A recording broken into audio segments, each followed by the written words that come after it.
Hello and welcome to Gullah Chat. I'm your host, Donna Pazant, and today we are here to talk about Aunt Pearlie Sue and the Gullah Kinfolk. So we can't do that without Aunt Pearlie Sue. So Aunt Pearlie Sue, say hello to the people. Hey, oops, hey. Y'all still there? Yeah, we're still here. We're still with you. So listen, if you have never been to the Gullah Festival, you have really missed out because we have had the pleasure of having Aunt Pearlie Sue and the Gullah Kinfolk grace our stage for years. And this upcoming festival will be no different, which takes place Memorial Day weekend, May 27th, 28th, and 29th. But, go to our website. If you haven't done that already, you need to go to our website, check the dates, get the tickets, and, just look at what you have in store for you that coming weekend. But I want to focus this time on Aunt Pearlie Sue and the Gullah Kinfolk. So Aunt Pearlie Sue, Decoration Day. Okay, they have, a lot of people may not understand the significance of Decoration Day. Okay. What can you tell the people, and, for people who are even from young to old, how would you explain the significance of Decoration Day? Well, first of all, if you're coming to the Gullah Festival, then you need to know that some 30 plus years ago, Donna's aunts and along with grandmother knows were reminiscing about the old Decoration Day. And there was a young lady who had moved here from Ohio, wanted to know, well, what is that? And what is that all about? And they would tell them, oh, it used to be one of the biggest celebrations, especially here in Beaufort. People used to come from far and near to come for Decoration Day. And if you had moved away from here and moved to places like New York and Philadelphia, DC or whatever, you had to come home to Beaufort, South Carolina for Decoration Day. And so she wanted to know, well, what happened to it? Well, what happened was it used to be a celebration that was first established right after the Civil War. The war ended on April 9th of 1865. And the U.S. colored troops, the 2nd Infantry, came through Charleston, South Carolina. And by this time, Charleston is completely, only persons that are left there are the former enslaved Africans and some white abolitionists, because most of the Southern whites that were still sympathizers to the slave trade and quote unquote slavery had evacuated. And so when the 2nd Infantry came through, then they realized that some of their U.S. colored troops, and that's what they would call USCT, U.S. colored troops, had been buried in a mass grave and had not been given proper burial rights. And they were buried on an old, what used to be called the Washington Jockey Club racetrack, and it's where the Southern aristocrats used to boast their wealth before the Civil War. And right at the end of the Civil War, it became a Confederate prison camp. The Union whites were treated terribly. So you can imagine how they treated the African Americans. And because it's so funny when we were working their fields for no pay, then we were considered just property. But when we decided to fight for our own freedom, then all of a sudden we were considered family that had somehow become traitors, and so it was, that's a whole nother subject by itself. But anyway, so they didn't give us even the respect of burying us in individual graves. So when the 2nd Infantry came through and realized that those comrades had been buried in that mass grave, they dug up all 257 of those bodies, and they reinterred them into individual graves right on that old, used to be Washington track race that was now, like I said, now the remains of an old Confederate prison camp. And they built a fence around it and whitewashed it. And then they put the sign over the top, "Here rest the martyrs of the rebellion." And it took them 2 weeks to do that. And at the end of those 2 weeks, they planned a commemoration. And it was the first Memorial Day observance. And they said over 10,000 participants was in the first parade, and about 4,000 of them were children. Most of them were, like I said, former enslaved Africans, some of the US colored troops, some of the white abolitionists and white Union soldiers. And and they marched around that racetrack. And then they had speeches, they had picnics, and that eventually became what we know today as Memorial Day. So Memorial Day, as we celebrated on May 27th, 28th, 29th, and then the 30th, was started by newly freed Blacks right at the end of the Civil War. So that it remained in Charleston until those bodies were later removed from that racetrack and brought to Beaufort, because Beaufort had the first national cemetery. President Abe Lincoln himself designated the 29 acres in Beaufort proper as the final resting place for those who fought to preserve the Union.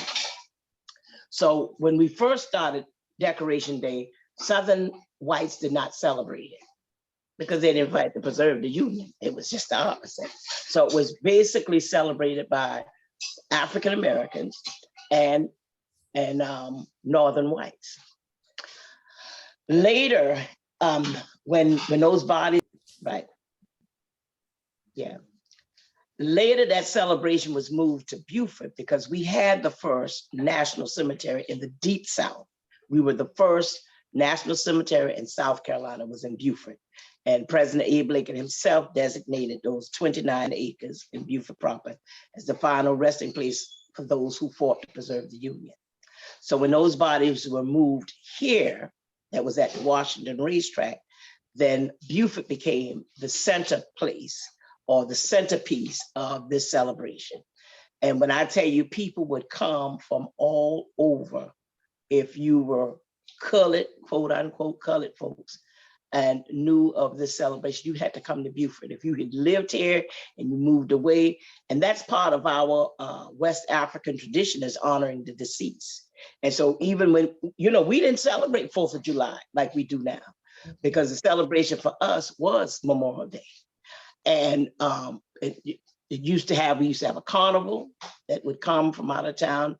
When I would talk to some of the old saints that remembered Decoration Day, even before I was old enough to remember it, talked about Silas Green from New Orleans.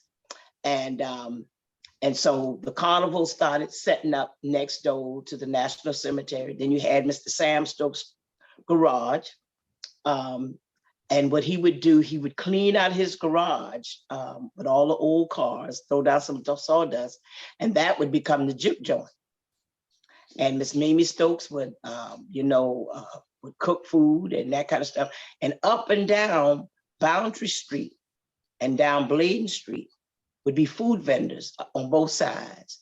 You didn't worry about no salmonella. When they talk about salmonella, salmonella, stay up there on the corner, got that little 13 little funny looking chilling and thing up there. That is the salmonella they talk about. Didn't have a clue. No, potato salad stayed out all day. Nobody got sick. People just enjoyed themselves. And people would come early in the morning. I mean, they would come dressed in gowns. I mean, dressed up in their finest to come to Decoration Day. They said, I remember Sharon's mother, Miss Emma, would talk about, said she could remember hearing the foghorns that would go off before dawn to tell people that the steamboats were coming in. And so they had steamboats that came from Savannah and steamboats that came, that would pick up the people from the Fusky Island and Savannah. And then you had steamboats that came from Charleston, loaded down with people dressed up early in the morning. And that was sort of like the fashion show. And people would run down there just to see the people coming down the gangplank, all dressed up in their finery. And if you had moved to DC or New York somewhere and, and somehow worked for some fancy folks and got yourself a little mink coat or mink stole, you had to wear it because that's the only time you were coming home. And how was folks gonna know how good you was doing up north if you didn't have your mink stole or whatever? No matter it was 90 degrees, we're gonna put that mink stole on because we want folks to know. And then there used to be a train that would come from Augusta, Georgia. They call it the up train and down train, that would come loaded with people. And even the people who did not come for Decoration Day would actually line the railroad track just to see the people coming for Decoration. That's just how important Decoration Day was. And it was a huge, huge celebration. Of course, you had the parade that morning, and everybody looked forward to seeing Mr. Tutti. We used to call him Tutti Frutti, but Mr. Burke. He was, you didn't have the parade until Tutti got in the front and started, and that's how you always knew whoever had the best band, whether it was St. Helena or whether it was Robert Smalls, because that's the band Tutti Frutti would get in front of. Oh, okay. And always that Sunday before Memorial Day, because for a long time we celebrated Memorial Day on May 30th. And then when it became a national holiday, now it's that fourth Monday. But it was a huge, huge, huge celebration. And so to kind of recreate that whole atmosphere, because the powers that be started, putting all kind of ordinances in to kind of kill the festival. But you had the Women's Relief Corps and the Sons and Daughters of Veterans, and we're talking about those U.S. colored troop vets. Their descendants were the ones that would organize, and they would meet around to the Grand Army Hall. And your great-grandmother, Miss Lureen Frazier, was one of those organizers, because she was one of the Women's Relief Corps. My grandmother was one of the Women's Relief Corps, and they would meet around there and plan the celebration. And my grandmother's cousins who live out in the country, they made that one trip into the, in the city limits of Beaufort to Cutting Rosa House for Decoration Day. And I can remember one story was this one, Inez Washington talked about her mother, because Inez and those lived out in Burton, and said her mother put wagon, the red wagon, on layaway at Western Auto for the whole year to make sure that she had a way to bring her young people, her children, her babies into town for Decoration Day. So it was a huge celebration. And out of that was birthed the Gullah Festival, to recreate that same atmosphere of celebration and reverence for the deceased. And now, everybody's in the national cemeteries, not just about Union soldiers or U.S. colored troops, but those that fought in any of our American wars. And so still the National Cemetery is the sacred part of the whole weekend. And then after that, it's party time. With the big celebration. A rich history, and I'm so glad you could share that with the people, because a lot of people listening may not know the history behind Decoration Day, or why we even have the festival in the first place. But one thing I would like to get into is I'm Pearlie Sue and the Gullah Kinfolk. So now, can you tell us how that started? And then we'll go into the Decoration Day play. But I want to start with, how did the Gullah Kinfolk even come about?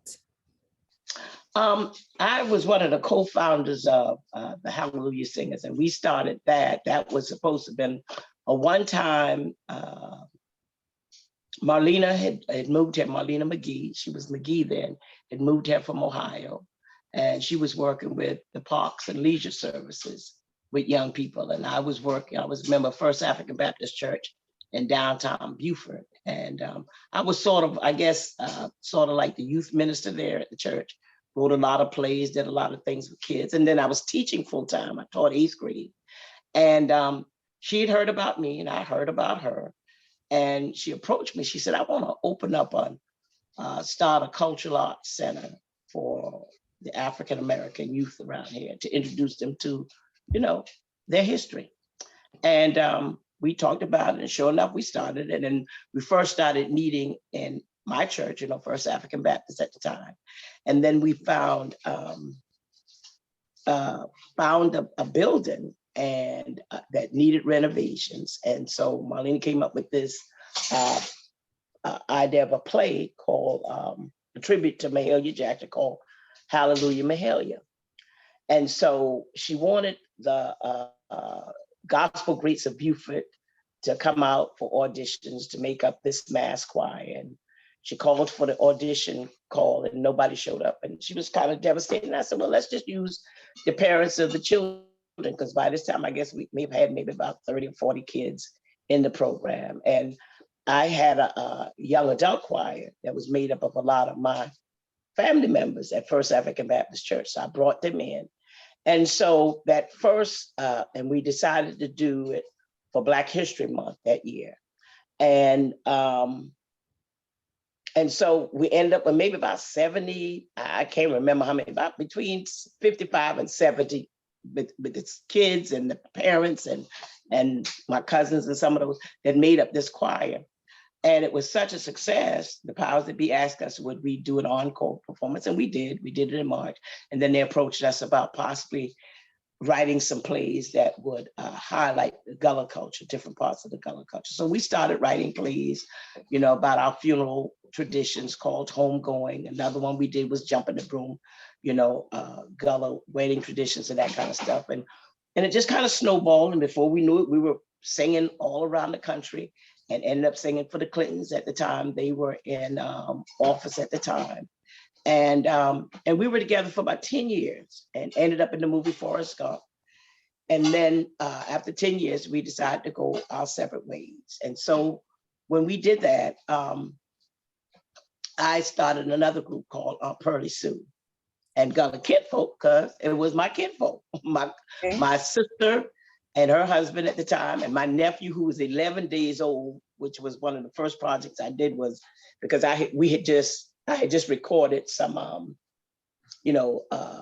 cassettes and stuff with music and that kind of stuff. But when I decided to go on my own, because I was basically the storyteller and the narrator for the group, and I said, well, I think I want to just maybe do a video of some of my storytelling. And so with that, my nephew was 11 days old when we did the first recording, video recording, and it was called Tales from the Land of Gullah. And we did Tales from the Land of Gullah for kids because we did two of them. One was G, rated G, and the other one was rated GG. Okay. And so before we knew it, it was on PBS, and it started just going, around on part of some of the film festivals. And then just out of a fluke, I was talking to the producer at the time. We were talking, and I was just telling him some stories. He was telling me some stories about his girlfriend doing him wrong, and I started telling him some of my. And he said, "Oh, he was just cracking up." He said, "Oh, that's so funny." I said, "Really?" I said, "You think that's funny?" I said, "I'll tell you what." I said, "Let me you need to hear some of my girlfriend stories." And so here was this white Jewish boy from New York, born in Chicago, grew up in New York, finished high school in Dallas, Texas, went to school in New Orleans, and traveled the world and doing videos and stuff. And here he meets this Gullah Geechee gal. And we start talking about doing some projects together. So he ended up hearing their stories, cracking up, and said, "Can I please record these stories?" And I said, "Nobody want to hear that foolishness." I said, "If you talk to 10 women, 9 of us got the same stories." Well, to my surprise, the world wanted to hear those stories. And we ended up recording them. And it was called My Man Done Me Wrong.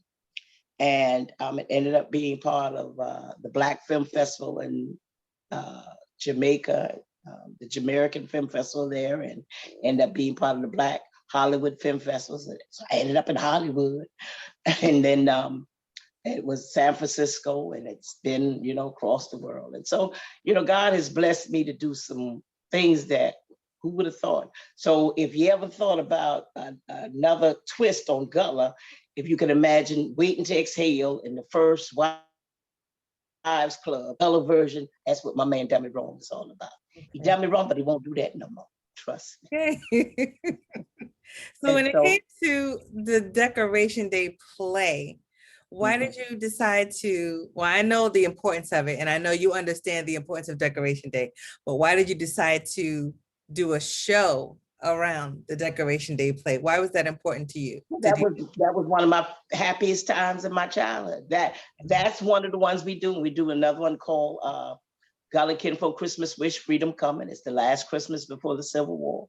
So it's all that history around pre-Reconstruction and just a couple of months before the war began. So yeah, and that was my second favorite. You know, Decoration Day and Christmas was my two favorite holidays growing up. So, you know, it was easy to make that a choice. And and at the same time preserve that history for my grandchildren, because they didn't get a chance to experience Decoration Day, but they get, because they're on stage with me, they get to experience it through that. Well, that is so amazing. You know, I'm Pearlie Sue. I'm so glad that you were able to do this video chat with me today, and so that people could understand a little bit more about Decoration Day, but also about Pearlie Sue and the Gullah Kinfolk and their importance to the culture, you know, because this is all about the Gullah culture. And, you know, guys, for, you know, who are listening or watching, we are just really trying to bring you the Gullah culture as much as possible, because some of you, I'm sure, are, you know, you live all over the world. You can't all be in the Low Country surrounded by Gullah, but you can learn about it. And so what I would suggest, you know, Google Pearlie Sue. Google Pearlie Sue and Gullah Kinfolk and see what they're doing and what they have done. And, you know, if you haven't gotten your tickets already, they will be at the Original Gullah Festival of Beaufort, South Carolina, Memorial Day weekend.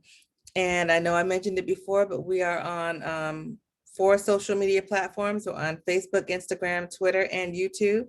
So if you would follow us and like any posts, and if there's anything that you see that you think could educate someone else, share it. Share the video, share the post, anything that can uplift or educate. That's what the Gullah Festival is all about. So we would appreciate if you would do that. Now, we always leave people with something to think about. And one thing I would do is give you that charge to do some research. If you want to learn about the Gullah culture, don't just rely on these types of videos. Search, Google, look up Decoration Day and see what else you could find out. And I think you would just be the better for it. And that way, you know, we all kind of need to educate ourselves about a culture that maybe we didn't grow up in, but something we should all know about. So Pearlie Sue, do you have anything that you would like to leave the people with today? I want to leave this with you all. This culture doesn't belong to Aunt Pearlie Sue and Gullah Kinfolk. It doesn't just belong to those of us that live in the Gullah Geechee corridor, be it North Carolina, South Carolina, Georgia, and Florida, but it belongs to all of us. Gullah is the blending of all of those cultures that came together during that horrible time in our history called the transatlantic slave trade. And it shows the blending of the many West Africans and the other Africans that were brought from even Central Africa to the West Coast of Africa and hit the Caribbean, the Europeans that thought that they were going to be masters over us forever, Native Americans. It's the blending of all of those cultures that came together. And this is what I want to leave folks, because, you know, growing up my age, Gullah Geechee was something negative. That's them backward folks. Let me tell you something. We came here multilingual. We just didn't, Gullah just didn't start once we got here. We were already speaking our native tongues, whatever tribe we were part of, plus the tribes that we were trading with. We were sailing the 7 seas long before Columbus got lost. Praise the Lord, that's another story. Trading with Arab countries, all of that. And then once we got here, once we really got face to face with the Europeans, we had to develop a language that we could communicate among each other, because even though we all may have looked the same, a lot of us didn't always speak the same languages. So we had to develop a form of Gullah that we could communicate among ourselves, and also a form of Gullah that we could communicate with those enslavers. And we had 2 Gullahs going on at the same time, because we could sit and talk about mask in front of his face, and he didn't even know it. In that particular Gullah. Then we had another Gullah. We said, "Oh, master, that's yours, nice." So brilliant people. And so this is what I challenge African Americans to do, because a lot of times our young people don't want to hear this story because of the pain and the suffering. And we look at it as enslavement. That may be true, but this is how I look at it. They took their best shot at us. And not only did we survive, but we continue to thrive. And Gullah, like I said, is our trophy of perseverance, of people that didn't give up, didn't give in, and we continue to move on. That's who we are. So even sometimes when folks get a little upset because, oh, they wear that Aunt Jemima rag on their head. Let me tell you something. Somebody, grandma, somebody had to wear this for you to be where you are. You better thank God for grandma's shoulders that was strong enough to hold you until you can be strong enough to hold another generation on your shoulders. And I'm done. That's a perfect way to end this conversation. So again, guys, thank you for listening. And I pray that you be blessed until we come back to our next Gullah Chat. Good night, everybody.